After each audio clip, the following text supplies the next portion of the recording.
No soldier left behind. This is the United States Armed Forces sacred oath. The oath to never leave a fallen comrade is a promise made to fellow soldiers that even if they die, their brothers in arms will do everything they can to bring them home. It is a sacred commitment to never leave anyone behind on a battlefield. The U.S. Army Soldier's Creed even says, "I will never accept defeat. I will never quit. I will never leave a fallen comrade behind." Unfortunately, that oath has not always been able to be upheld. Nearly 81,000 American service members remain missing after having served in World War II, the Korean War, and the Vietnam War. At the time, circumstances made it too hard and too dangerous to return for the soldiers who lost their lives. But now, decades later, after the dust has settled, it is time to bring them home. Welcome to National Park After Dark.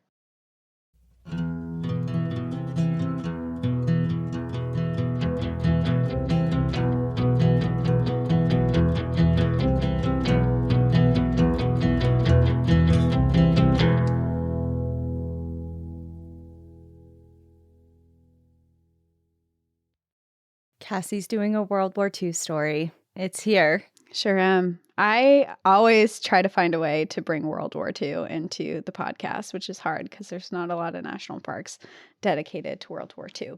And generally, it's not a very uplifting subject, at least in the way that we is not. Speak about it. Yeah. Cool. Well, I know this book that you were reading for it, but I don't think anything about this story, so I'm really excited to hear it. I feel like this has been a story I've actually kept tight-lipped and haven't talked to you that much about. I know. Which is, I don't know why. I think it's just been because I've been so busy at home this week. Like, we're doing a lot of construction at the house. Like, I haven't had time to text you, like, every thought that I'm having like I usually do. Which is actually so funny that you say that, because this week, between, like, the wedding I was at last weekend and now, and all the things you were doing and I was doing, like, just for some reason, our weeks have been really busy, when generally the busy type of lives that we lead, we can still, like, text each other and stuff. And we haven't talked a lot over the last week. I'm like, are we fighting? Is this the beginning of the end? Of the end? No, I think our friendship is still holding strong. Yeah. I'm not worried now. I'm glad I could bring you that comfort. Great. It's odd when you, like, it's in times where you don't talk for, like, a day or two that you realize how frequently we speak. It's not even, like, a daily thing. It's just throughout the day about everything. It's like morning and night. It's like, I just had breakfast. What are you up to? What are you doing? I know. And then sometimes Good you're morning. Like, I looked at your location. Why are you at this place? It's like, oh, right. I forgot like, to tell you hey, how's Spanga? I know. Like, it's like, how did you know? Aside from the fact that I put it in our schedule, which, by the way, I'm so bummed that there's not any at the place that I'm going to be at now. Oh, I checked. Moving to? Yeah. There's only one that's kind of near my parents' house.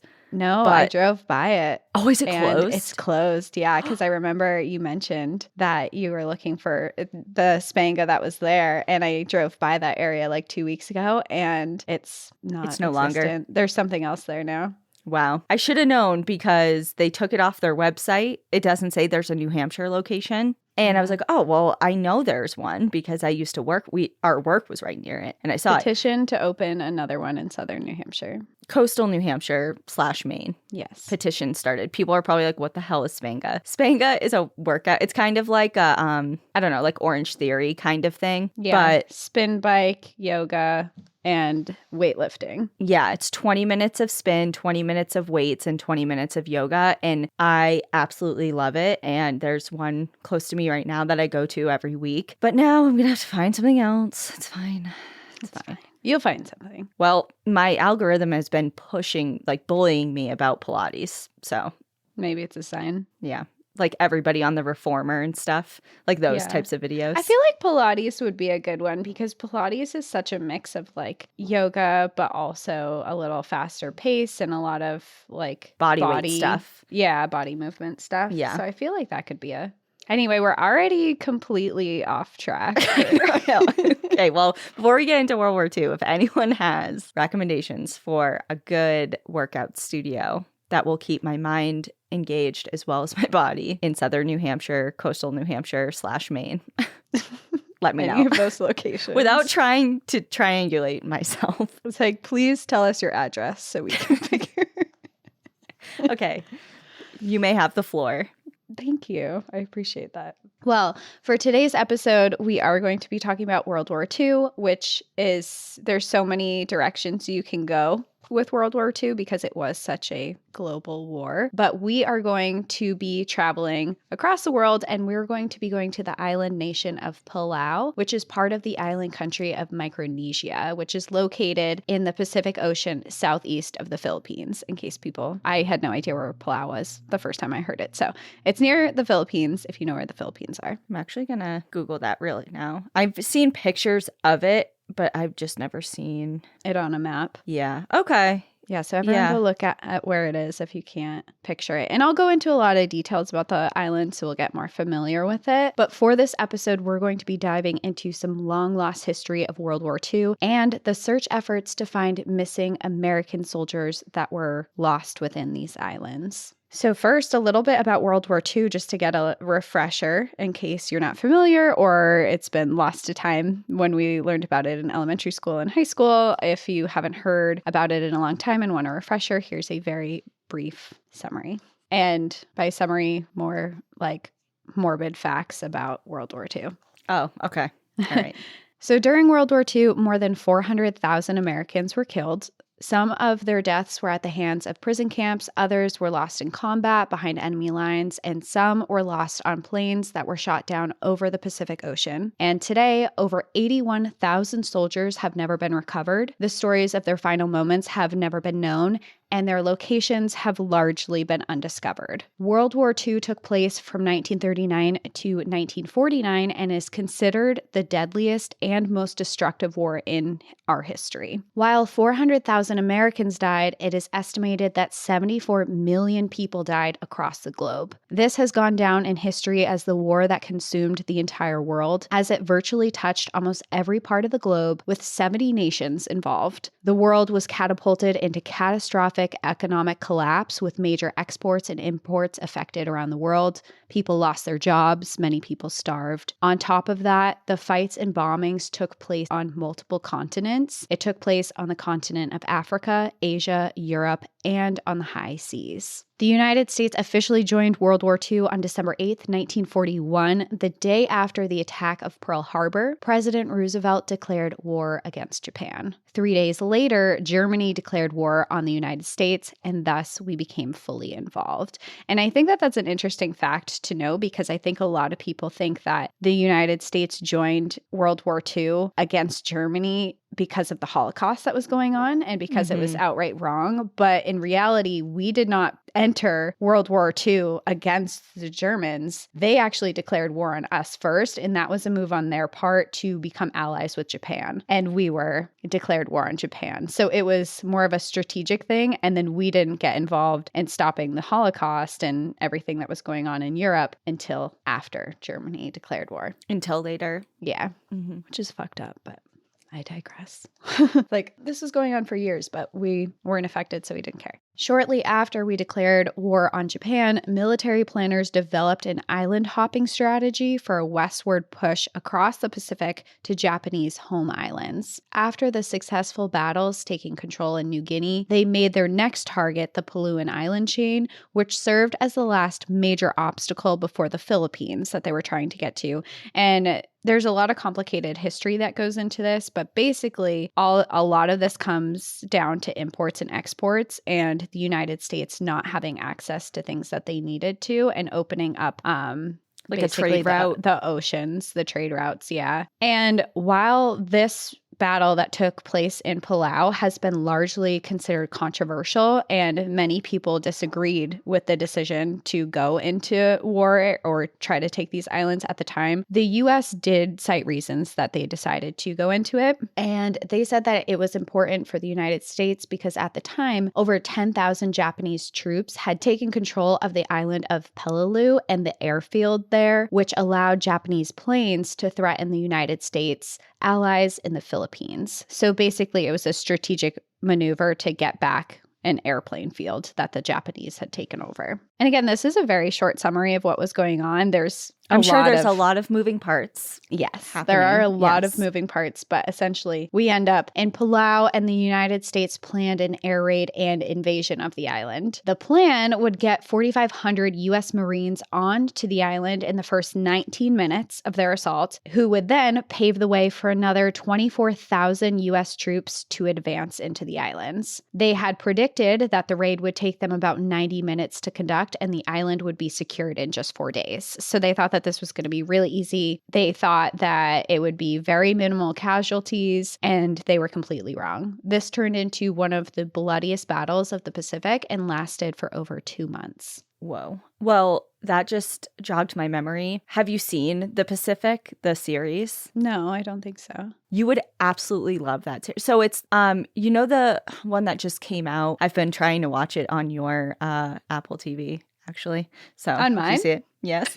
Oh, that's so funny. I forgot that. Wait, I might not have Apple TV anymore. I might have canceled my subscription. Okay, well, here's what happened. I'll tell you. Okay, so do I still have it? You definitely still have it, but you don't have the Apple TV Plus, which is what I needed to watch the show I was trying to. So the show I was trying to watch on your platform is called Masters of the Air, and it's about the Air Force in World War II. But It's from the same producers of The Pacific and Band of Brothers. So they have an Army one, they have a Marines centered show, and now it's the Air Force. And you would absolutely love any and all of those, actually, but they're all based in World War II. So interesting. You'll so have anyway, to text side those note to me because I'll forget. You'll text me in like a week and be like, "Did you watch it?" I'll be like, "I've never heard of that before in my life." Yeah. Okay. I'll make a note to text you after. Yeah, and I'll have to log back into my Apple TV now that I know that I still have it. I got it when I had T-Mobile. It came with it, and I thought when I canceled my T-Mobile plan that I didn't have Apple TV, but maybe it just switched over to my card information, and it You're paying for, I'll tell you right now, you're paying for something because I have access to it. That's so funny. That's good to know. Yeah.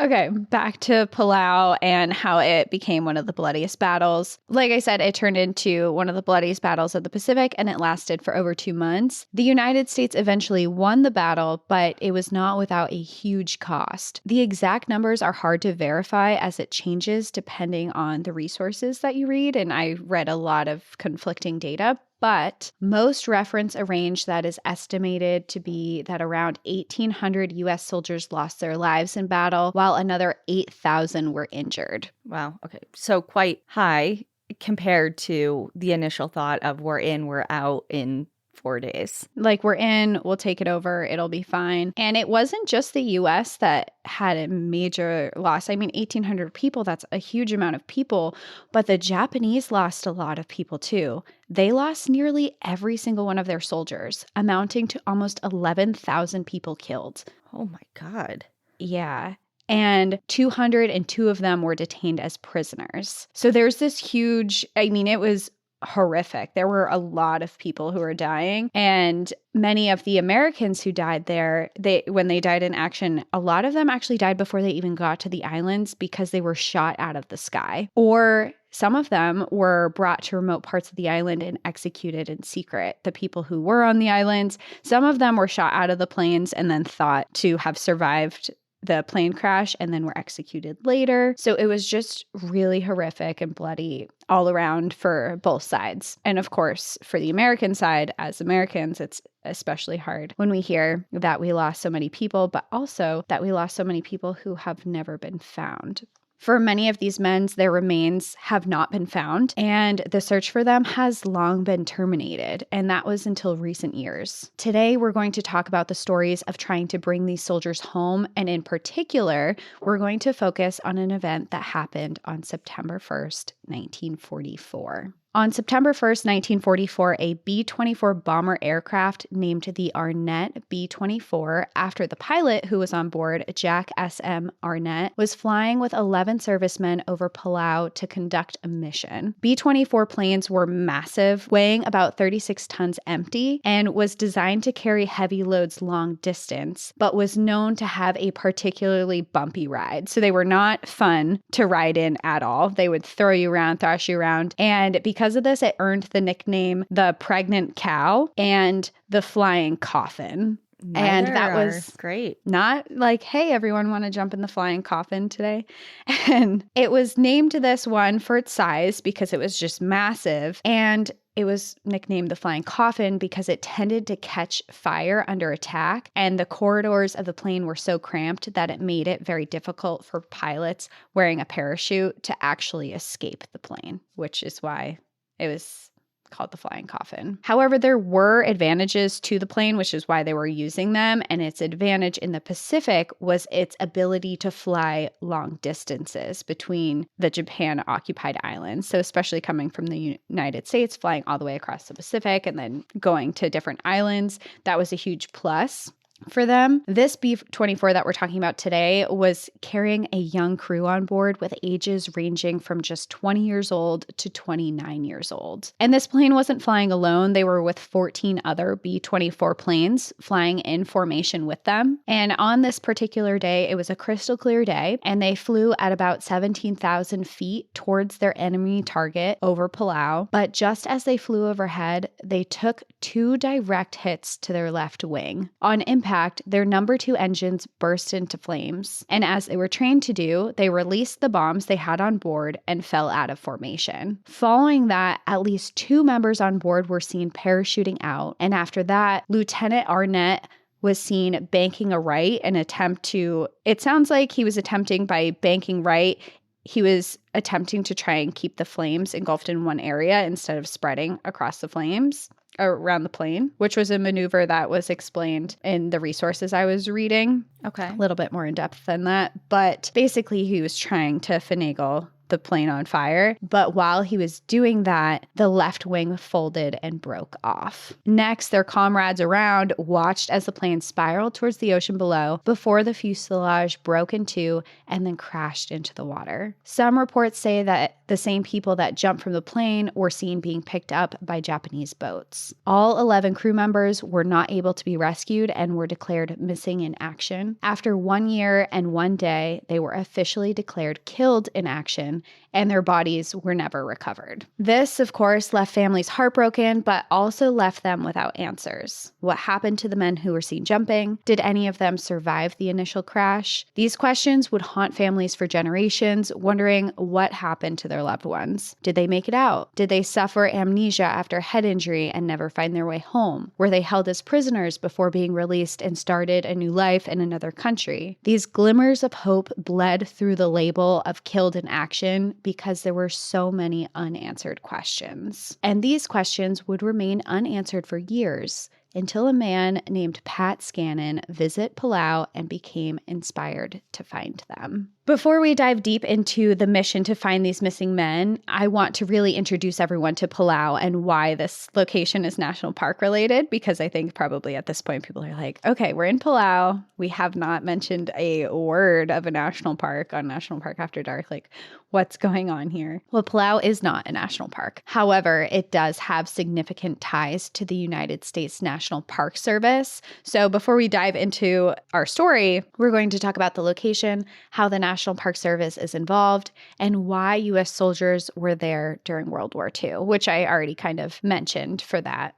First off, Palau is an archipelago of over 340 islands and is part of the Micronesia region of the Western Pacific Ocean. And it is absolutely stunning there. There are volcanic and coral tropical islands surrounded by crystal blue teal waters, and they have a massive barrier reef system that encircles most of the archipelago. Because of this, Palau is considered some of the world's most incredible scuba diving locations in the entire world. It is home to more species of marine life than any other similarly sized region in the world. They have approximately 400 species of hard coral, 300 species of soft coral, and over 1,400 species of reef fish. It is also home to 7 of the 9 species of the world's giant clams, thousands of invertebrates, many of which still need to be identified, and it is also the world's most isolated colony of dugongs, which are relatives to sea cows. They look really similar to manatees, so they're down there, and it is also home to Micronesia's only saltwater crocodiles.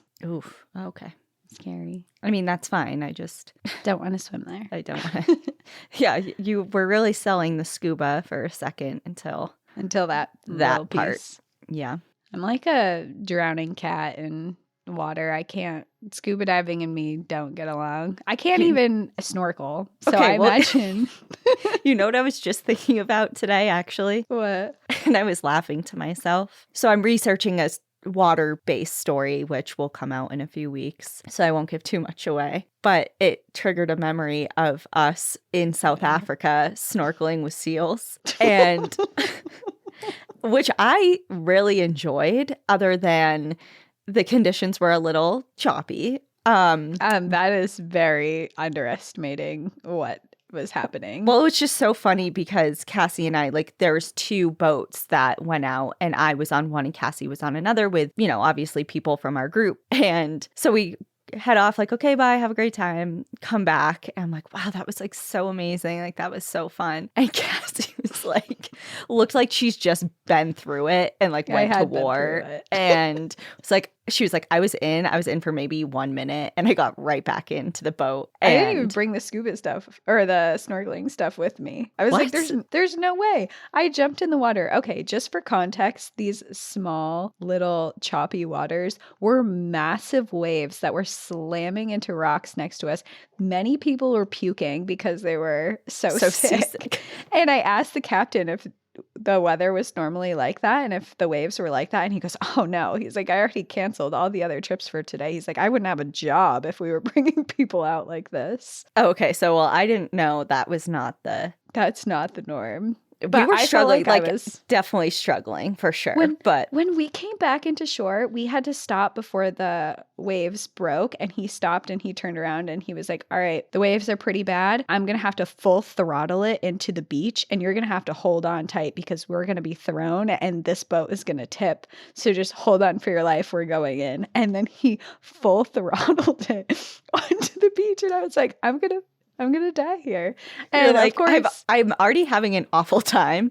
And now you're going to catapult me into the sand. Yeah. I have never held on to something so hard in my entire life. It's just so funny because I was just literally just thinking about that hours ago, and the snorkeling experience and being with the seals. And I'm like, oh, I think I have some videos of that. And they're not good. Like, they would never make a social media post ever because the person filming it is fighting for their life. The people in the frame are like spitting out water. I kind of feel like it needs to make I actually have a really funny video of Al, and someone took a video of him because it wasn't me. I was in the boat. Someone else took a video of him on the trip, and he was like bobbing in the air, bobbing in the water, and he gets like whipped in the face with a wave in the middle of it. So, oh man, good times. Good times. It's type 2 fun. It's really fun now that we're not on the boat anymore. I think one person on my boat threw up or was very close to it. Our guide threw up on my boat. And then we had like 3 other people, but he was really having a hard time. It. Yeah, well, you wouldn't think, like, for some reason, I knew obviously we were going to be taking a boat to go out to the location to snorkel, but like I didn't even think about taking Dramamine. It didn't even cross my mind. Yeah, I feel like I did take it. I feel like I did take Dramamine, but Dramamine was no match For those what waves. we faced that day. Yeah. And then I remember we got there, just one last thing. We got there and we're all wearing life jackets on the boat. And then we get there. There's these huge waves that are coming in. And then he's like, all right, everyone take off your life jackets. Your wetsuits are buoyant, so they'll like help keep you above water. So I like slowly take my life jacket off, like they're trying to kill me. And then I was the last one out the boat too. Everyone jumped in, everyone was excited. And then he was like, get off the boat. Like, I gotta get out of here, because he couldn't keep the boat where we were because the waves were so big. So he had to like go further out into the ocean. And then I swam there for like, I'll give myself 4 minutes. And then I like waved him back to come get me. I mean, the water was also extremely cold. Yeah. And I mean, the thing I was worried about the most was not the waves were intense. They were a lot. Like, and we were close to the rock face, like the cliff sides. Yeah. I'm like, God, if you get caught in that, like, you're screwed. Like, yeah, that was my it's biggest dangerous. fear. Well, and my the biggest seals fear were right next to the my biggest thing. I was like, is anyone going to mention the sharks? Because we are in the great white capital of the freaking world in this particular bay. Like, we had just the day or two before seals. Among seals, not even next to them. We were the seals in the group of seals. I was like, I've seen Shark Week and Nat Geo and Animal Planet and any Discovery, every Shark Week you've ever seen. And you know, the shows that of the great whites that breach, that is filmed where we were. Perfect. And it's like this special behavior that they're like, they hunt in this particular way only in, you know, off the coast of South Africa. And there we were, and not a word was mentioned about it. Maybe it was somewhere buried in our waiver that we signed. Maybe. It's like, by the way, you're also going to be. There is a 50-50 chance. It was just like that. And there's no way you would have been able to see. First of all, you can't even see anything. And then anything that was brushing up against you or like biting at your flipper, I'm like, I really hope that's a seal, because any like dark shadow that went underneath you. I wasn't in there long enough to experience anything biting my flipper. I was in out, but all right, let's get back to Palau, because we're getting really off We track, are derailing, but I will say that this is a heavy scuba diving episode, which, because these plane crashes a lot of times take place in the water. So it's not totally off track, but it is outside the story.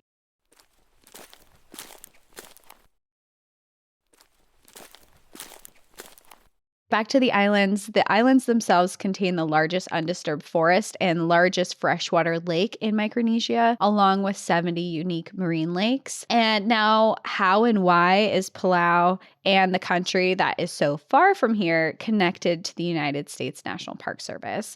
Which I had the same question, and I will explain. The National Park Service, through scientific research over the years, has learned just how important the oceans are for the entire planet. When the ocean is not doing well in one part of the world, it can significantly affect other parts as well, which is why the National Park Service manages 88 ocean and Great Lake parks across 23 countries and 4 territories. But they don't stop there. They also participate in a global effort to help support other conservation marine areas. The National Park Service Office of International Affairs coordinates partnerships worldwide. And they post a more precise reason on their website, and they state, since the beginning of time, our well-being has been closely tied to the ocean and its health. Oceans cover 2/3 of the earth. They are the main source of the air that we breathe, since they produce most of our oxygen. Oceans also provide us with high-protein foods and medicine, and they play a major role in regulating the weather and climate. It is critical that we work together to protect our oceans from the numerous threats to their health, such as overfishing, pollution, and climate change, because this all ultimately impacts us and our well-being. And they go on to say, an example of such is the National Park Service's partnership with the Republic of Palau. Under this partnership, the National Park Service is assisting Palau, an island nation in the Western Pacific, with managing their protected area network and planning for future visitor use. A memorandum of understanding was signed in April of 2022 during a ceremony at, I don't know how to pronounce this,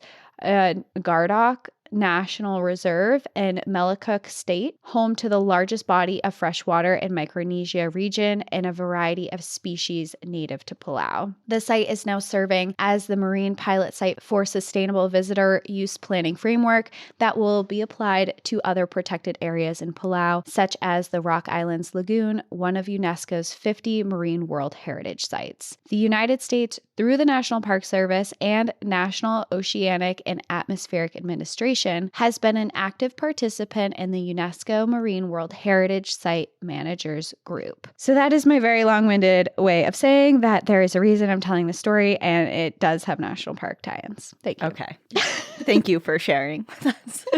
I was kind of holding my breath that whole time. I don't know why.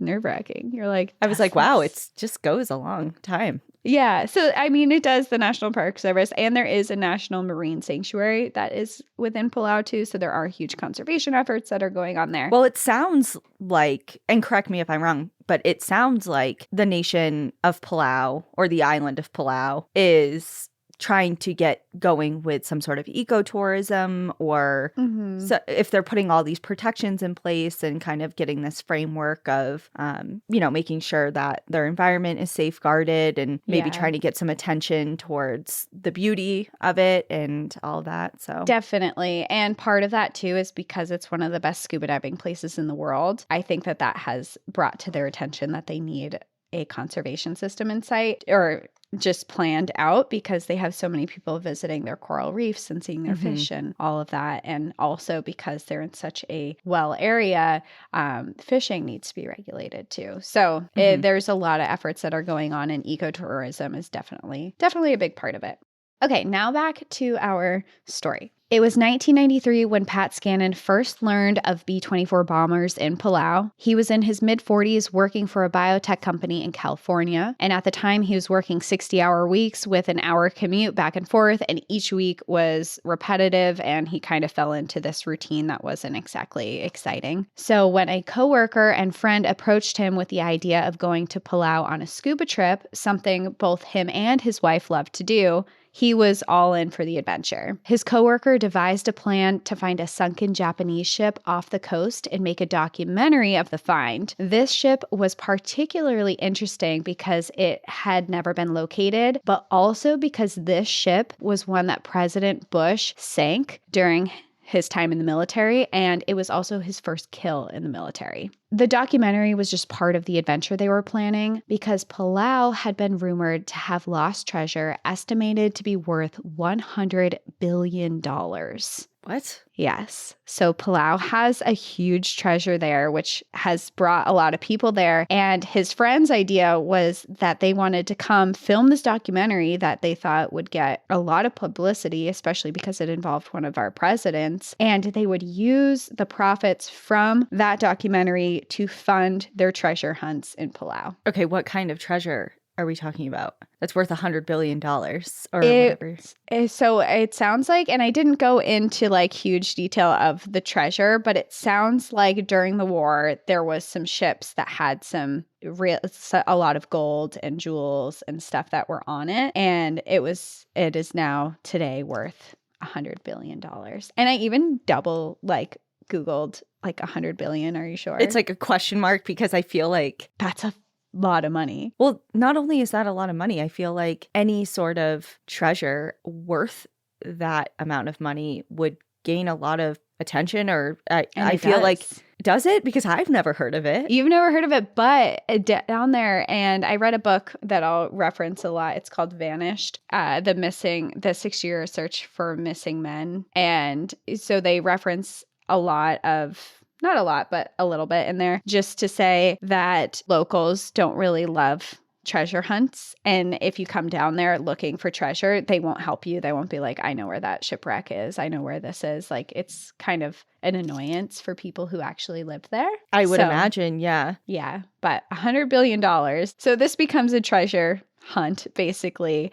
And Pat Scannon wasn't that he was enthralled with the idea of a treasure and all of this, like down on this tropical island and scuba diving and the adventure of it. But it wasn't, he was just trying to get away from his 60-hour work week and like to have some type of fun adventure. And he was so excited for it that him and his wife actually planned an extension of the trip, and he would go with his coworkers. He would go help film this documentary, go to try and find this ship, and then him and his wife would stay longer and they would get their own scuba diving tours together. And when they went down, they had a whole team for the documentary. Their team consisted of experts too. They had these very well-known historians that came with them. They had pro scuba divers, and they had a TV crew with them that could film underwater. So it's pretty it was a serious thing that they were doing. And to their surprise, with a combination of old photos, World War II maps, and some technology, they found the ship they were searching for surprisingly quick. When their mission was done, to find the ship that President Bush had sunk, Pat picked up his wife, Susan, to begin their own adventure. And now Pat was inspired by this trip, and he was inspired to see more World War II wreckage. When he had seen this sunken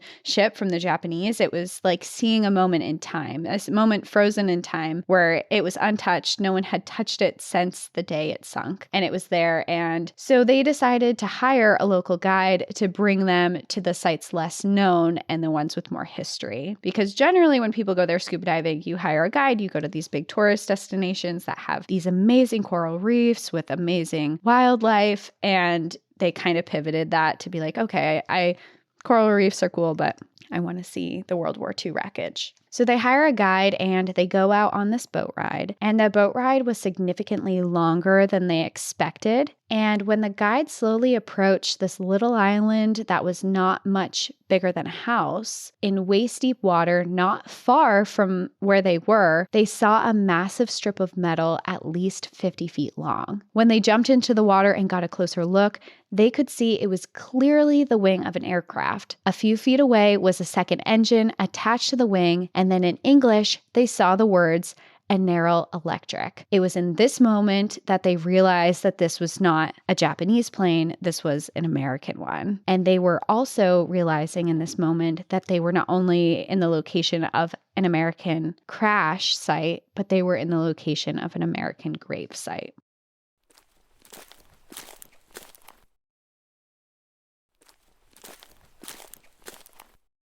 After searching the area for more wreckage and finding nothing, they returned to the boat, and Pat asked the guide the story of the plane. He didn't seem to know anything. And when they returned to town, he asked locals if anyone knew what happened to that plane, who was on it, if anyone had come back for the soldiers, if anyone had survived, anything to answer the questions that were in his head. And to each person he talked to, no one seemed to have any idea about the story behind the plane. Most people seemed to know that it existed, but no one knew the story behind it. And all these questions filled his mind. Did anyone know of this plane? Had anyone in the United States come to find the people in it? Was there a record of what happened anywhere? Were the remains of the people who were on board still in the plane? When they returned back to California, these questions haunted him, and he couldn't shake the feeling that he needed to find these answers. He began searching for any records he could that could help him identify the plane, and through his research, he discovered more. Based on what he had seen with the wing, it had to be a part of a B-24 Liberator. The Army Air Forces had flown Liberators in the area of Palau, most notably in 1944. He extended his research to contact World War II veterans, which led him to an old photo. A military photographer had captured the very moment a B-24 was plummeting towards the islands in flames,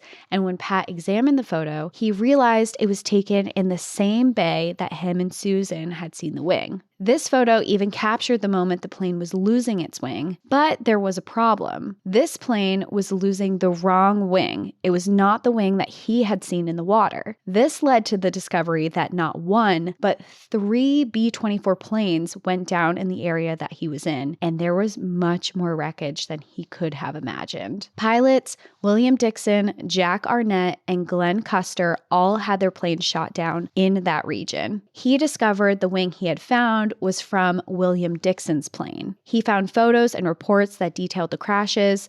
At least partially, up to 30 men were lost in what he discovered was a span of days. And there were pictures for William Dixon and for Glenn Custer, but for Jack Arnett, there was no photo that he could find of the crash. And another thing that really caught his eye and his interest was no one from those planes had ever been recovered. And this deeply troubled him. He was really upset for the service members who lost their lives and for the family members left not knowing. And because of that, it inspired a search that would take decades. It wasn't long before Pat was back on the island, this time with a totally new motive. No documentaries, no treasure hunting or anything like that. This time he was there to find downed planes and hopefully the missing people who once occupied them. Instead of going in blind and solely using the information he had from the research he had done, which he did have maps and he had photos that he had obtained, he decided the best resource that he had was the Palauan people and the locals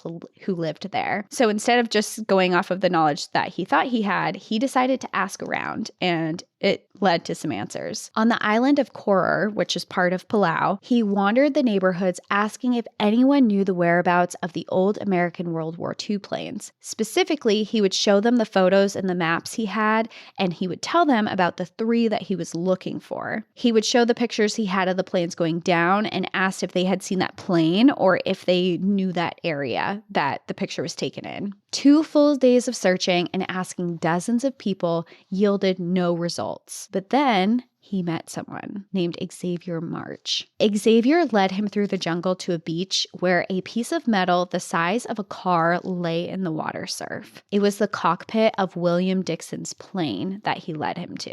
This plane went down 2 weeks before the Battle of Palau took place, when him, along with 10 others, were shot out of the sky on August 28, 1944, at approximately 11:52 a.m. It had caught fire and lost its right wing, and it broke off into flames. Before it ultimately crashed, a person was seen jumping from the plane, but their chute never opened. The plane was last seen plummeting towards Koror, and when the plane and none of the members returned, everyone on board was listed as missing in action. Finding this piece of the plane was huge. It was another part of the wing that he had seen before, and it was really exciting for him. But quickly, that excitement turned to a solemn realization that he was standing most likely in the same place that William Dixon had lost his life, along with the other members who were on board. It was also very likely that his remains were still there and close by. But the information that Xavier knew that would help Pat in his search didn't stop just there. He knew a man named Ichikawa Tadashi who had been there during World War II, and he had watched another B-24 go down somewhere in the southern bay. This, Pat knew from his research, had to be the plane of Glenn Custer. Xavier agreed to introduce him to this man. Tadashi not only saw the B-24 plane that Pat was looking for, but he was partially hit by it in the crash, and he bore a long scar down his forehead from it. During the battles taking place on Koror, he was forced to flee his home and sought refuge in a nearby cave. Usually during the airstrikes, he would hide out inside the cave until it was over, but one day in May of 1945, he was out foraging when the strikes began. He tried to find shelter in a patch of mangroves, but it was no use. He watched an American B-24 bomber get struck on the left wing, break off, and then he watched with nowhere to go as the fuselage of the plane barreled in his direction. It hit the earth not far from him, and the impact sent shards of metal flying, hitting him in the face, arm, and thigh. Which is just insane that Pat came across him too. Like, through talking to people, it's like, yeah, I know where your plane is because I was hit by it and I was there the day. Like, I am living history of what you're looking for. And he literally bears the scars of that day and how horrific it was there. And after having a conversation with him, he agreed to show Pat where the wing landed and where the fuselage was. They took a boat ride through the islands, past the same bay that he had originally seen Dixon's wing, and to an island called Iborer. And sure enough, the wing was still there. It had landed on a cliffside on the island. After seeing and confirming it was what he was looking for, they continued on to the fuselage. They arrived at a mangrove inlet to which right away he saw the debris in the shallow water. He waded past it to the shore where he found a piece of landing gear. In just 2 days, with the help of the local people, he was able to find 2 of the 3 planes he had been searching for, and he was filled with emotion at each site. Realizing these places held a significant part of history, the death place of American soldiers, but this was also the answers to family members who had been long awaiting to know what happened to their loved ones. Here was where it told the story of what really happened that day. And he was really excited and sad to find these, but he was also feeling really motivated because he had more to do. And that was he still had no idea where Arnett's B-24 plane was. And that's the plane crash that I detailed at the beginning of this episode. He had to leave the island the following day, but not finding Arnett's plane only made him want to look for it more. He was sure it was in the channel somewhere, and he told himself that he would scour the bottom for as long as he needed until he found it. What he didn't realize was just how long that would actually take. Unlike the other 2 planes, he had no photos of the crash when it happened. After exploring the islands, to him, it seemed that the reports of the location of the crash were improbable. Reports said that it crashed within the narrow channel of, all these names are hard to pronounce, but Toshal Mid, one of the busiest throughways in the archipelago. But the problem with that was that hundreds of boats passed through this area every single day, but still 50 years later, no one had ever reported seeing the wreckage. And when he asked about it, no one knew of it or said anything. Okay. It's like, okay, if it's in the busiest channel in these islands, why has no one seen a piece of metal or a wing or known anything about this? Along with that, the witness reports of the crash were very vague and only consisted of a few words, which was different from the other crashes. There were photos, there were full witness reports of what had happened, and for this crash, there was almost nothing. So he knew that if he was ever going to find this plane, he would need to find new information himself, and he would probably need to find new witnesses who weren't on any record that he could find. He started with calling veterans who were there during the war, but he realized quickly that time wasn't on his side. All of the veterans were getting older. When he would call, he would find out that some of them had already died, some of them very recently, and others had lost their memory. This created more of an urgency to find people. He was working on a time clock and worried that the lives of the people who still had information that would be helpful may be over soon. This resulted in him finding the veteran reunion group called the Long Rangers, who he interviewed extensively. He would even go to their homes and found one person who had seen both the Dixon and the Arnett crashes. This man remembered the days and crashes vividly and confirmed seeing 2 people parachute out of the Arnett plane before it crashed into the water, but he had no recollection of exactly where it had happened in Palau. Pat Scannon went back to the islands again in 1995 for a whole week, but after storms that rampaged for 4 of the days and a plane mission to take photographs over the area he believed it may have crashed yielded no results. He went back to the islands again a short time after in 1996. And again found no plane. He then took a break from the project for 2 years, and in the summer of 1998, he returned. Again, he found nothing. Then, in 1999, him and a team searched the Toshal Mid-Channel for 6 days, dragging a side-scan sonar device to help find any signs of the wreckage. This trip brought no signs of the Arnett. However, they found several pieces of wreckage from other American planes and trawlers, opening up a whole new world of possibilities. While he had been searching for 3 planes, this would spark the need to eventually search for hundreds more. And an article featured in Parade magazine detailing what he had been doing would only fuel that need even more. After that article was released, families had read that article and calls came flooding in from them, and a lot of them were relatives of the missing people from World War II. One in particular was a family member of Jimmy Doyle, a 25-year-old nose gunner, or the person who operates the machine guns on the front of the aircraft, who was on the B-24 Arnett the day it was shot down. His disappearance left his wife and his infant son devastated, and now they had contacted Pat Scannon.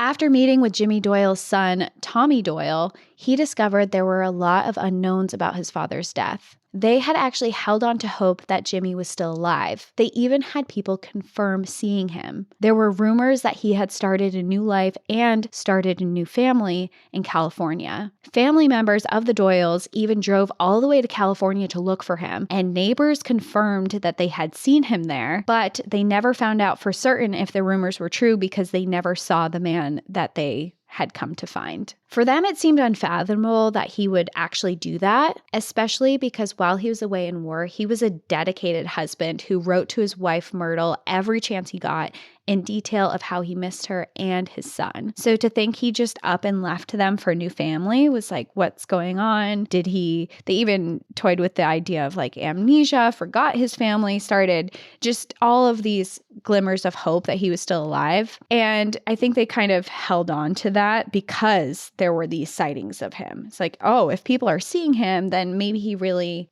is alive. I mean, we've seen that as of most recently in the story of Joe Halpern and his family, who in their heart of hearts were like, he probably disappeared and suffered some sort of accident within the national park. But in the aftermath, and people are coming forward from everything from he joined the circus to the CCC, or maybe he's in a cult, and all of these different things, like those are leads that seem improbable but impossible to not follow through with. Especially if you're a loved one. If you're a loved one, like if that's your person or your family, it doesn't matter what you think probably happened. You have to go down those other routes. Like, how do you sleep at night if you don't? If there's hope out there, you're gonna open those doors and see if there really is. And that's what they were going on. But the problem with this is that his son, Tommy Doyle, for a long time, he thought his dad left him and abandoned him because of these rumors that were going on. So it was kind of a double-edged. It's like he's alive, but he left us for another family. And to have this conversation with Pat was just another reason why he wanted to find these answers. And in order to do this more efficiently and to be taken more seriously, Pat put together an organization that he called the Bent Prop Project and gave it the slogan, "For the fallen, at the going down of the sun, and in the morning, we will remember them." Pat continued his search for the B-24 Arnett, but years went by and he still hadn't gotten any closer. He came across other things, other downed aircraft, debris, and even a mass grave site where mostly Palauan people had been murdered, but it was thought a few American prisoners of war were executed there as well. And as the Bent Prop Project had grown, they created teams of people searching for multiple aircrafts and teams of divers who were helping out. The project had also formed a relationship with the military and used their labs to help identify objects and bring home any remains if they were found. And then DNA lab testing and things through the military were conducted through them. There was an overwhelmingly positive response to the work that was being done. And in 2002, U.S. Marine Corps Jim Jones wrote Pat a personal note that read, "I want to express my sincere gratitude to the Bent Prop Project for your altruistic quest to locate the servicemen who fought in World War II and have been declared missing in action in the jungles and waters surrounding the Republic of Palau. For more than half a century, the fates of hundreds of these men have remained concealed beneath sand and silt, encrusted in coral, or shrouded by leaves and vines, while loved ones have lived with the pain of not knowing. Through your tireless efforts, the families and friends of many of these brave airmen have finally achieved closure." And there was success in there. There was success in their missions, but still the Arnett was nowhere to be found, and Pat was determined. Pat and the project. It was like kind of his Great White Buffalo. Yeah.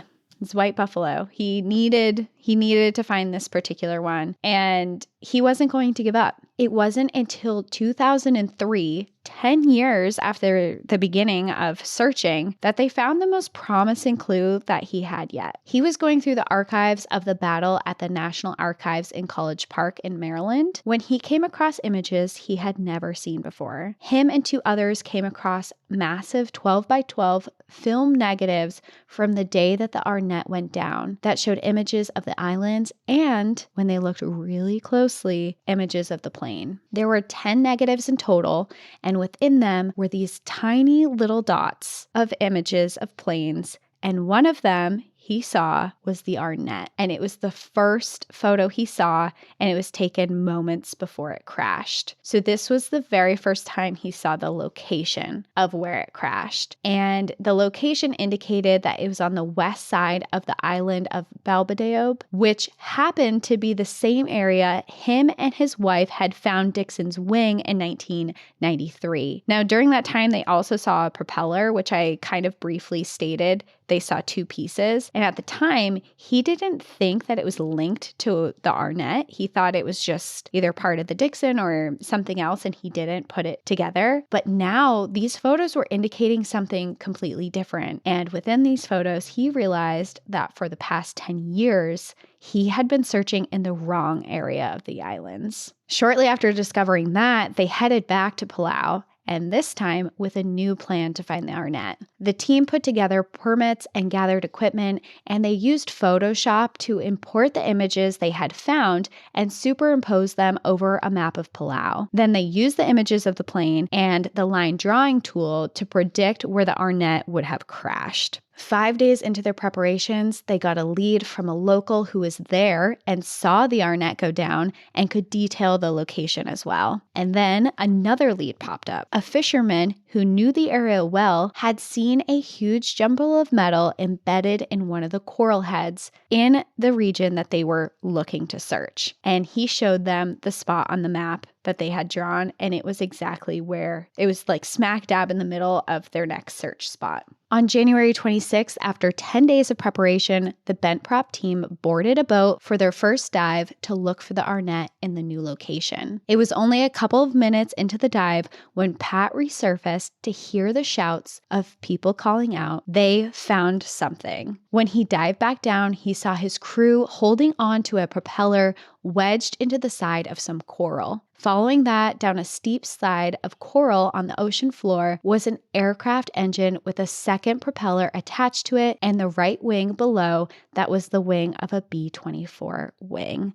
He had finally, after 10 years, found the Arnett. When they resurfaced, the bent prop team gathered on board shouting and hugging each other and realized that they had finally located what they were looking for, and they could now really start the search for the remains of the falling soldiers that their families, who they had been in contact with, had been looking for. Pat asked for a moment of silence, and then from his backpack, he pulled out a small American flag and then a Palauan flag. The team then stretched them over the foredeck, and Pat recited 2 stanzas from a poem written by Lawrence Binyon for fallen soldiers. He said, "They went with the songs to the battle, they were young, straight of limb, true of eye, steady and aglow. They were staunch to the end, against odds uncounted. They fell with their faces to the foe. They shall not grow old as we that are left grow old. Age shall not weary them, nor the years condemn. At the going down of the sun and in the morning, we will remember them." A second dive revealed the tail of the plane along with ammunition and other military parts that belonged to the B-24. Pat wanted to call Jimmy Doyle's son Tommy and tell him of his discovery, but because the project operated along with the military had strict rules about official identification of aircrafts and telling family members, so he wasn't allowed to be the person to do that.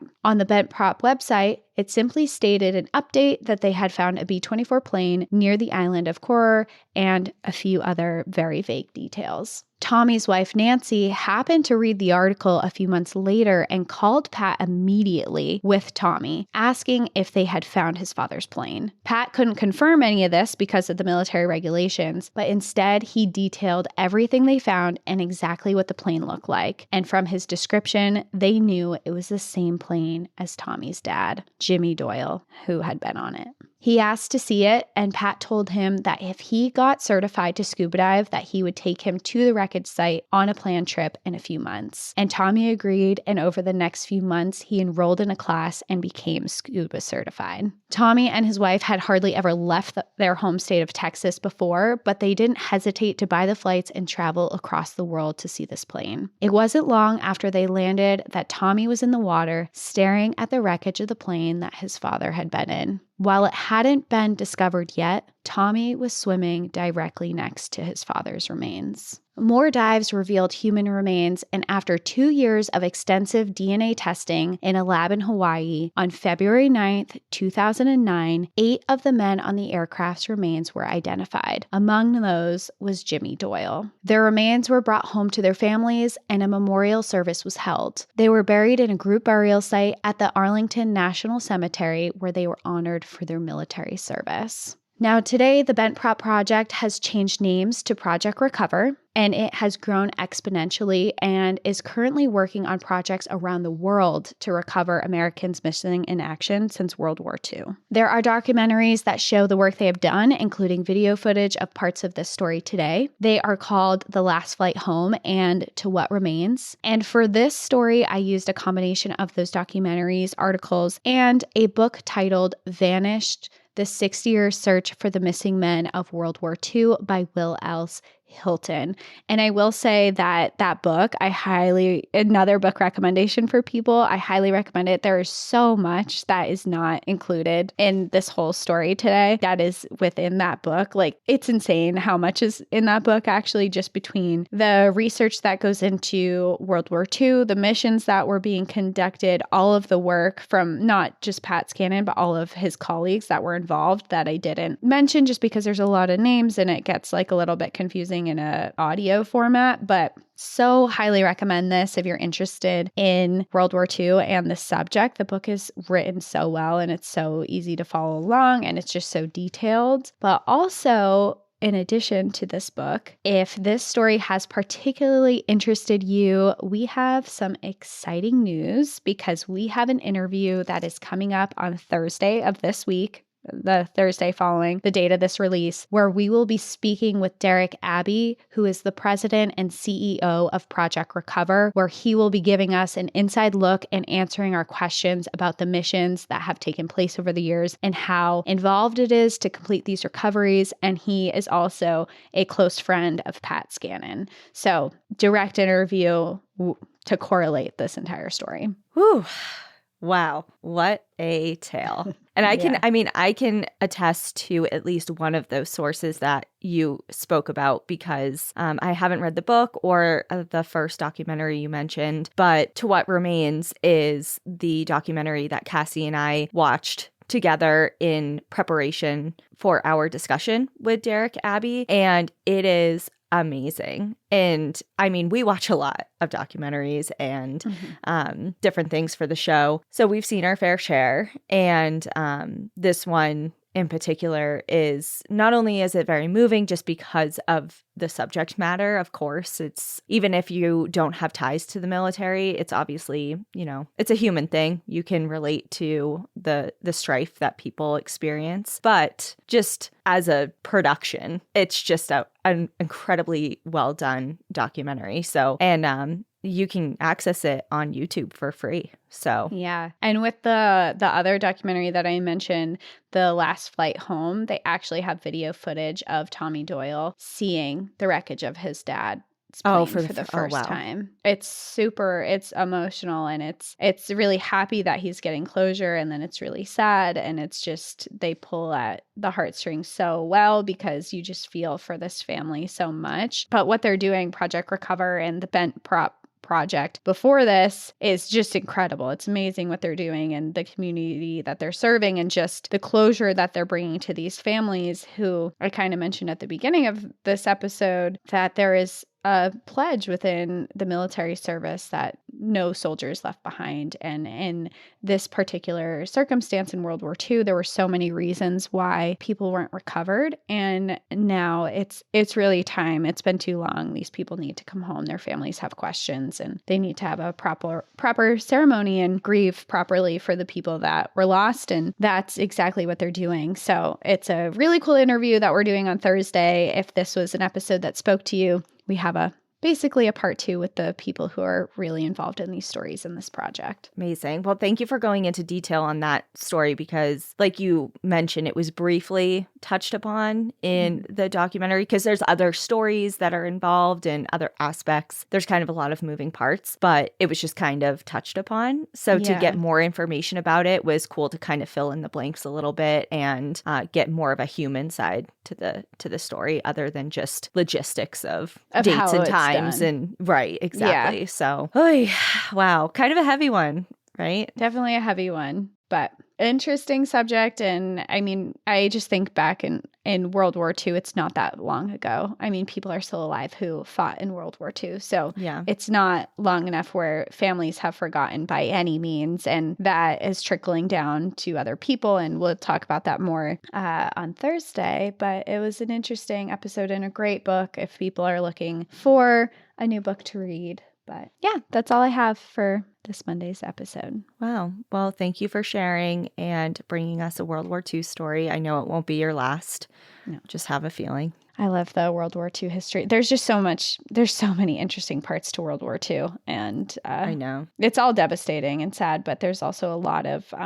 there's a lot to be gleaned from that time in history. You know, there's a lot to be learned. And I think we focus so much on like certain aspects of the war and why it was fought. And obviously that's important, but there are so many other stories to be shared. Yes. So... And I think part of what makes it so interesting is because it was the war that took over the entire world. Everyone was involved. Everyone was affected. So there's just different perspectives from all different parts of the world that were there and were impacted in all these mostly horrible ways. And the people, the survivors, the people who fought, the people who lost their lives, there's just so much intertwined in that history that there's just a lot to learn. So, and just like I mean, like you mentioned, I forget his name. I'm so sorry, but the one that was injured. Yeah. You know, like you're not even directly on either side, like in combat, but you're still affected. His island was invaded. Yeah, right. Exactly. And just to know, I mean, again, I'm going back to the documentary again, but it just really highlights like a lot of the work that's done in that particular area. And of course, you can extrapolate that to other locations. A lot of the success rides on the help of locals who were severely impacted by different events like this. And yet, you know, they're still around and willing to help and wanting to do what they can for who they can. And I think that's just like such an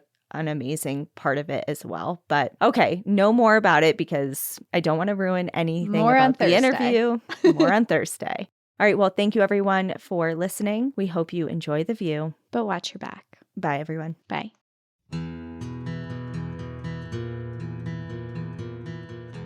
Thank you so much for joining us again this week. If you have a trail tale or story suggestion, send us an email at stories@npadpodcast.com. Follow us on Instagram and Facebook at National Park After Dark and on Twitter at NPAD Podcast. Join our Outsiders Only community on Patreon or Apple subscriptions to listen ad-free, unlock monthly bonus episodes, and exclusive content. And remember, when you support our sponsors, you are supporting our show. For our exclusive discount codes and source information from today's episode, check out the show notes. For more information on our show, our book recommendations, merch updates, and more, visit our website at npadpodcast.com. And please rate, review, and subscribe from wherever you listen to podcasts.